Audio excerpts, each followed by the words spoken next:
नमस्कार मित्रमैत्रिणींनो, जर तुम्हाला आपल्या चॅनलवरच्या कथा आवडत असतील तर लाईक करत जात जा आणि चॅनलला सबस्क्राईब करून बाजूची घंटी दाबा आणि ऑलवर सेट करा. म्हणजे जेव्हा जेव्हा मी नवीन व्हिडिओ किंवा कोणतीही नवीन पोस्ट अपलोड करेन तेव्हा ती सगळ्यात आधी तुमच्यापर्यंत पोहोचेल. धन्यवाद. तर वळूया आपल्या कथेच्या पुढच्या भागाकडे.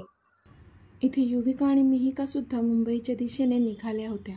युविकाने सांगितल्याप्रमाणे सुमनताईंनी आकांक्षांना कळवलं होतं, पण त्यांचं अजिबात मन नव्हतं तिथे इतक्या लवकर युविकाला पाठवण्याचं. पण इनामदार ग्रुपचं ऑफिसचं पेंडिंग काम असल्यामुळे तिला इतक्या लवकर त्यांना पाठवावं लागलं होतं. त्यांच्या ऑफिसचं काम सोडून पण त्यांना स्वतःला इतक्या लवकर जाता येणार नव्हतं, म्हणून त्यांनी सोबत मिहिकाला पाठवलं होतं, जेणेकरून मिहिका तिच्यावर लक्ष ठेवेल. आता त्यांची कार इनामदार विलाच्या आत शिरली होती आणि युविका सैरभैर झाली होती, कारण तिला आता तिच्या आधीला भेटायचं होतं, त्याला एकदा पाहायचं होतं. आता पुढे त्यांची गाडी जशी इनामदार विलाच्या आत शिरली, आकांक्षा बाहेर आल्या. हॅलो आतू. मिहिका पटकन आकांक्षांच्या जवळ गेली आणि तिने त्यांना मिठी मारली. युविका गाडीच्या बाहेर आली, पण तिचा चेहरा पडलेलाच होता. तिला कशातच इंटरेस्ट नव्हता, फक्त आता आधीला कधी पाहते असं झालेलं तिला. युविका, कशी आहेस बाळा? आकांक्षांनी विचारलं. मी बरी आहे आत्तू, ती बोलली. महेश, गाडीतलं सामान आत घेऊन ये, आकांक्षांनी त्यांच्या एका नोकराला सांगितलं. तसा तो नोकर त्यांचं सामान घेऊन आत गेला. बरं, थकले असतील ना तुम्ही प्रवासाने? चला आत जाऊया, त्या बोलल्या आणि त्यांना आत घेऊन गेल्या. तुम्ही तुमच्या रूममध्ये जा, मी काहीतरी खायला पाठवते, आकांक्षा बोलल्या. आत्तू, मला काही नको, मला आता ऑफिसला जायचं आहे, युविका बोलली. अगं, जाशील ऑफिसला? ऑफिस कुठे पळून नाही जात. आधी तुम्ही फ्रेश व्हा आणि काहीतरी खाऊन घ्या आणि नंतर जा गं तू ऑफिसला, आकांक्षा एकदा मिहूकडे तर एकदा युवीकडे पाहून बोलल्या. चालेल आत्तू, मिहिका बोलली आणि ती युवीचा हात पकडून तिला वर घेऊन गेली. पण इथे युवीची नजर मात्र भिरभिरत होती, त्याला शोधत होती, पण तो काही तिच्या नजरेस पडत नव्हता. जसे ते वर चढले, तिची नजर आपोआप त्याच्या रूमच्या दारापाशी गेली आणि तिचे हार्टबीट्स वाढू लागले.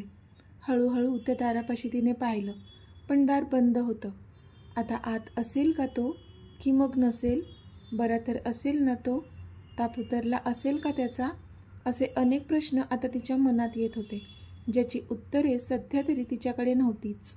हे आई, बास ना गं, मी बोर झाली आहे हे असे काकूबाईसारखे कपडे घालून, मयुरी घातलेला सलवार कमीत झटकत बोलली. थोडे दिवसच तुला घालायचे आहेत हे कपडे मयू. थोडे दिवस तू घरच्यांच्या नजरेत अशा साध्या कपड्यात राहिलीस तर थोडा चांगला इम्प्रेशन पडेल त्यांच्यावर आणि कदाचित त्या आधीसाठी तुला पसंत करतील, सविता बोलल्या. पण आई, आपल्या घरी कोणीच नॅरो माइंडेड नाही आहेत, कपड्यावरून तर कोणीच जज नाही करत, सगळ्यांना सगळंच फ्रीडम आहे, मग तरीही का? मयू तोंड वाकडं करत बोलली. तू गप्प आहेस ग, तुला नाही कळत काही. मी जे करते ते योग्यच करते, जे तुला सांगितलंय तेवढं कर, बास, सविता चिडून बोलल्या. तसं मयुरीने तोंड पाडलं. ठीक आहे, मयुरी नाराज होत बोलली. चल आता, सविता बोलल्या आणि तिला खाली घेऊन आल्या. खाली हॉलमध्ये आजी, प्रतीक्षा आणि आकांक्षा होत्या. जशी मयुरी खाली आली तिच्याकडे पाहून आजींनी नकारार्थी मान हलवली, कारण हे सर्व का सुरू असेल ह्याचा अंदाज होता त्यांना. हे सगळं सविता आत्याचंच काम असेल माहीत होतं त्यांना. त्यांच्या मुलीला त्या चांगल्याच ओळखून होत्या. अरे मयू, किती छान दिसतेस गं ह्या ड्रेसमध्ये, कुठे फंक्शनला चालली आहेस का, प्रतीक्षांनी विचारलं. तसं मयूने सविताकडे पाहिलं. नाही वहिनी, ते तिला सांगितले की आता मोठी झाली आहेस तू, जरा नीट राहत जा, लग्नाची झाली आहेस आता, सविता हसून बोलल्या. बाकी कोणाला नाही, पण आजींना मात्र त्यांच्या बोलण्याचा अर्थ चांगलाच कळला होता. सविता, कपड्यांनी संस्कार नसतात ग येत, ते आपल्या अंगात आधीच असायला हवे, आजी कसं तरी तोंड करत बोलल्या. तसं सवितांना रागच आला आजींचा, पण तसं त्यांनी दाखवलं नाही. आई, असं का म्हणतात, लहान आहे अजून मयुरी. हो मान्य आहे, थोडी अल्लड आहे, पण शिकेल हळूहळू, आकांक्षा बोलल्या. त्यावर मग आजी काहीच नाही बोलल्या. मामी, आधी कुठे आहे, दिसत नाही आहे, बाहेर गेला आहे का, मयुरीने विचारलं. 2 दिवस झाले त्याला ताप होता, मलूल झालेला माझा पनीर टिक्का, तेव्हा कुठे होतीस ग तू, तुला माहीत तरी होतं का? आजींनी धारदार नजरेने विचारलं तशी मयुरीची गाळण उडाली. ते मी आजी मैत्रिणीकडे गेलेले ना, म्हणून मला नव्हतं माहीत, मयुरी उडवाउडव करत बोलली. पण रात्री तर घरीच येत असशील ना, मग 2 दिवसात तुला कळलंच नाही का की आधी आजारी आहे? तुझ्या आईने पण नाही का सांगितलं? आजींनी विचारलं तशी आता त्या दोघींची तारांबळ उडाली. काय ग सावे, नाही का सांगितलंस तू? एकदाही बघायला गेल्या नव्हत्या तुम्ही मायलेकी त्याला? आजी बोलल्या. पण ह्यावर सवितांकडे काहीच उत्तर नव्हतं, कारण माहीत असूनही त्या आधीला बघायला गेल्याच नव्हत्या, कारण त्यांची किट्टी पार्टी होती. आधीसाठी थोडीच त्या आपली किट्टी पार्टी सोडणार होत्या. आई, सविता काही बोलणार त्या आधीच. जाऊ द्या ना आई, नसेल आलं लक्षात त्यांच्या, आकांक्षा परिस्थिती सावरत बोलल्या. तशी आजींनी नकारार्थी मान हलवली आणि इथे त्या दोघींनी सुटकेचा निश्वास सोडला. मामी कुठे आहे आधी? मयुरीने पुन्हा विचारलं. अगं तो आज लवकर गेलाय ऑफिसला, प्रतीक्षा बोलल्या.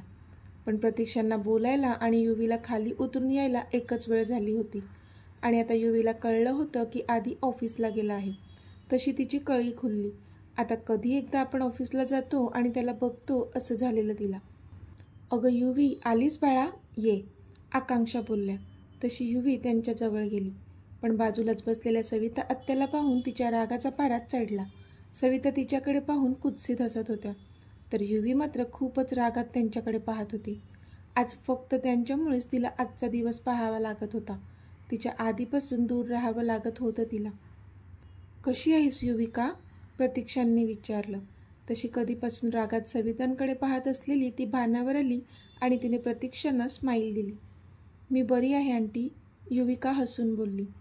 युवीने आजीकडे पाहिलं आणि त्यांना स्माईल दिली. पण आजींनी मात्र रागाने तोंड दुसरीकडे फिरवलं तसं युवीच्या काळजात धस्स झालं आणि डोळ्यांतून एक अश्रू खाली पडला. आपण अक्षयशी लग्न करतोय म्हणूनच आजी आपल्यावर रागवून आहेत कळत होतं तिला, पण तिचा नाईलाज होता. आय एम सॉरी आजी, मनातच तिने आजींची माफी मागितली. सविता आत्या मात्र तिच्याकडे एकटक पाहत होत्या. त्यांना जसं हवं होतं तसंच घडत होतं म्हणून खुश होत्या त्या. आत्तू, मी ऑफिसला जाते, युवी कशीबशी बोलली आणि तिथून निघून गेली. कधी एकदा ऑफिसला जाते आणि त्याला पाहते असं झालेलं तिला. इथे आधी दिव्याच्या बिल्डिंगकडे येऊन पोहोचला होता. तो लिफ्टमध्ये शिरला आणि त्याने ती राहत असलेल्या फ्लोअरचं बटन प्रेस केलं आणि तो तिच्या फ्लॅटपर्यंत येऊन पोहोचला. त्याने बेल वाजवली, पण आतून कोणीच दार उघडलं नाही. तो बराच वेळ बेल वाजवत होता, पण नाही, कोणीच दार उघडलं नव्हतं. तसा तो नाराज झाला. त्याने फोन हातात घेऊन दिव्याचा नंबर डायल केला, पण तिचा फोन स्विच ऑफ येत होता. तसा तो हिरमुसला. पण मग त्याने बाजूच्या फ्लॅटच्या दाराची बेल वाजवली तशी समोरून एक 40शीची बाई बाहेर आली. हॅलो मॅम, तो बोलला. तशी ती बाई प्रश्नार्थक त्याच्याकडे पाहू लागली, पण तो होताच इतका हँडसम तर क्षणभर ती पण त्याला बघतच राहिली. हॅलो, कोण हवं आहे? मी ओळखलं नाही तुम्हाला, ती बाई बोलली. ॲक्च्युली मला तुम्हाला विचारायचं होतं की इथे दिव्या शर्मा राहतात, त्या कुठे गेल्या आहेत, काही माहीत आहे का तुम्हाला? त्याने विचारलं. नाही, मला का माहीत असेल, त्या अशा मला का सांगून जातील, ती बाई बोलली. ओके, मला वाटलं शेजारी आहात तर माहीत असेल तुम्हाला, बट इट्स ओके, थँक्यू, तो बोलला आणि तिथून जाऊ लागला. 1 मिनिट, काय नाव सांगितलं तुम्ही आपलं? त्या बाईने विचारलं. माझं नाव सांगितलंच नाही अजून, आदित्य कडबडून बोलला. तशी ती बाई डोळे मोठे करून त्याच्याकडे पाहू लागली. आदित्य इनामदार माझं नाव, तो बोलला. ओह, नाईस नेम. सो आदित्य, तशी मला काही माहिती नाही आहे तुमच्या त्या दिव्या शर्माची, पण एक सांगते, आज 5 दिवस झाले, पण ती इथून गेली, ती आलेलीच नाही आहे, ती बाई बोलली. तसा आधी शॉक झाला. म्हणजे? त्याने आश्चर्याने विचारलं. म्हणजे मागच्या 5 दिवसांपासून तिचा कचऱ्याचा डबा बाहेर नसतो. तो साफसफाई कामगार मलाच विचारत होता की ती घरात आहे की नाही. आता ती नसेल तेव्हाच कचऱ्याचा डबा पण नाही आहे ना, ती बाई बोलली. ओह ओके, थँक्यू, आधी बोलला आणि तिथून निघून आला. पण आता त्याच्या मनात मात्र वेगवेगळे विचार येत होते. दिव्याचा फोन पण बंद येत होता आणि ती घरात पण नव्हती, म्हणजे नक्कीच पाणी कुठेतरी मुरते. आता तिला कुठे शोधायचं, त्याला प्रश्न पडला होता. त्याने पटकन अर्णवचा नंबर डायल केला. "हां आदी बोल, कशी आहे आता तब्येत?" अर्णवने विचारलं. "अर्णव, मला आत्ताच्या आत्ता भेट. मी लोकेशन पाठवतो, तू लगेच निघून ये." आदी बोलला. "अरे, मी लगेच कसा येऊ?" अर्णव आता गडबडला होता, कारण त्याने आदीला सांगितलंच नव्हतं की तो सध्या पुण्यात आहे. "कसा येऊ म्हणजे? आहेस कुठे तू?" आदीने विचारलं. "पुण्यात." अर्णव बारीक तोंड करून बोलला. "काय? कधी गेला तू पुण्याला? आणि मला काहीच सांगितलं नाहीस?" आदी बोलला. "ते आज 3 दिवस झालेत." अर्णव बोलला. "काय? इतके दिवस तू पुण्यात आहेस? काही काम होतं का तिथे?" आदीने विचारलं. तसा त्याने एक सुस्कारा सोडला. "मी आल्यावर तुला सगळं सांगतो, पण मला आधी तू हे सांग की तू मला इतक्या अर्जंटली का बोलावत आहेस?" अर्णवने विचारलं. "अर्णव, युविका अक्षयशी लग्न करते पुढच्या वीकमध्ये." आदी नाराज सुरात बोलला, पण त्याचं ऐकून इथे अर्णव मात्र 3 ताड उडाला. "काय? काय बोलतोयस तू? ते तुला तरी कळतंय का आदी? शुद्धीत तर आहेस ना?" अर्णवने विचारलं. तसा आदीने एक दीर्घ श्वास घेतला. "मी माझ्या पूर्ण शुद्धीत आहे अर्णव, हेच खरं आहे." असं म्हणत आदीने अर्णवला जे जे घडलं ते सर्व सांगितलं, आणि त्याचं ऐकून अर्णव इथे शॉक झाला. "काय? एवढं सगळं घडलं आणि तू मला आत्ता सांगतोयस?" अर्णवने विचारलं. "मी केला होता तुला फोन, पण तू घेतला नाहीस." आदी बोलला. "अरे, पण नंतर मी केला होता, पण तू नव्हता घेतला." अर्णव बोलला. "जाऊ दे," आदी बोलला, कारण आत्ता काही बोलून फायदा नव्हताच. "अरे, पण परी पण काही बोलली नाही मला." अर्णव बोलला. "कदाचित तिला देखील माहीत नसेल." आदी बोलला. "असं कसं? ती बेस्टी आहे ना तिची, मग तिला माहीत असायला हवं." अर्णव बोलला. "युविका खूप वेड वागते अरे, काहीच ऐकून घेत नाहीये. फक्त आई आहे की आईच आहे तिचं. मी खूप समजवलं तिला की आपण दोघे मिळून बोलू सगळ्यांशी, पण नाही, तिला काहीच करायचं नाहीये. तिच्या आईने जो सुसाईड करण्याचा प्रयत्न केला होता ना, त्याचा खूप जास्त धसका घेतला आहे तिने, म्हणून काहीच ऐकून घेत नाहीये ती. पण मी पण आदित्य आहे, आदित्य इनामदार. तिला नकोय ना मी, मग तसंच होईल. सगळं तिच्या मनासारखंच होईल." आदी रागात बोलला. "आदी, इतकं टोकाचं नको बोलू अरे, आपण काहीतरी सोल्युशन काढूया यावर. तू प्लीज सांभाळ स्वतःला." अर्णव बोलला. "सोड, जाऊ दे. तू कधी येतोयस?" आदीने विचारलं. "हे काय, आत्ता लगेच. बॅग पॅक करतो आणि निघतो." अर्णव बोलला. "Okay, come soon. I need you यार." आदी बोलला. "Yes bro, I am coming. Take care. Bye." Arnav बोलला आणि फोन कट केला त्याने. अर्णवने स्वतःची बॅग पॅक केली आणि तिथून निघाला तो. अजून 2 दिवस तो तिथे राहणार होता, पण आत्ता त्याच्या मित्राला त्याची गरज होती आणि मित्रासाठी त्याला निघावं लागणारच होतं. त्याने परीच्या आईबापांना फोन करून कळवलं आणि मग परीला कॉल केला. इथे युविका ऑफिसमध्ये पोहोचली होती. ती सरळ वर यशराज यांच्या केबिनच्या दिशेने जाऊ लागली, पण वारंवार तिची पावलं मात्र आधीच्या केबिनकडेच घुटमळत होती.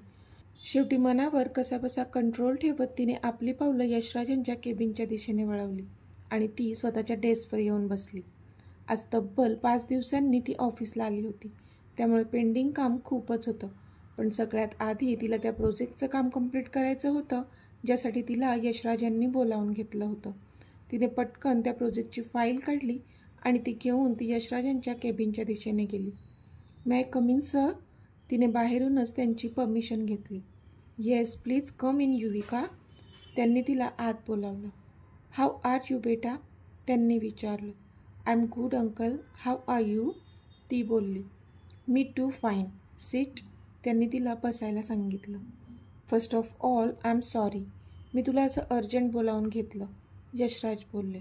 "नो, इट्स ओके अंकल, माझं काम आहे हे." ती बोलली, त्यावर हसले ते. "Thanks for coming." ते हसून बोलले तशी ती पण हसली. "कामाला सुरुवात करूया?" ते म्हणाले तशी तिने होमध्ये मान हलवली आणि मग ते दोघेही त्या प्रोजेक्टचं पेंडिंग वर्क डिस्कस करू लागले. "तुम्ही काळजी नका करू अंकल, मी आज हे काम कंप्लीट करूनच घरी जाईन." ती बोलली. "थँक्स युविका, खरंच आज ते प्रेझेंटेशन त्यांना मेल करणं खूप गरजेचं आहे." ते बोलले. "मी लागते कामाला आणि मग तुम्हाला अपडेट देते." ती बोलली आणि तिच्या डेस्कवर जाऊन बसली. आता दुपारचे 2 वाजत आले होते. युविका तिचं काम करत होती, पण काही केल्या तिचं मन मात्र लागत नव्हतंच. ज्या कामासाठी ती इथे आली होती ते काम म्हणजे तिच्या आधीला भेटायचं होतं तिला, त्याला बघायचं होतं. ते काम काही झालंच नव्हतं अजून, म्हणून बेचैनी वाढली होती तिची. शेवटी न राहून तिने एक फाईल घेतली आणि तिथून उठली आणि सरळ आधीच्या केबिनच्या दिशेने गेली. ती जसजशी ती आत जात होती तिची धडधड वाढू लागली होती.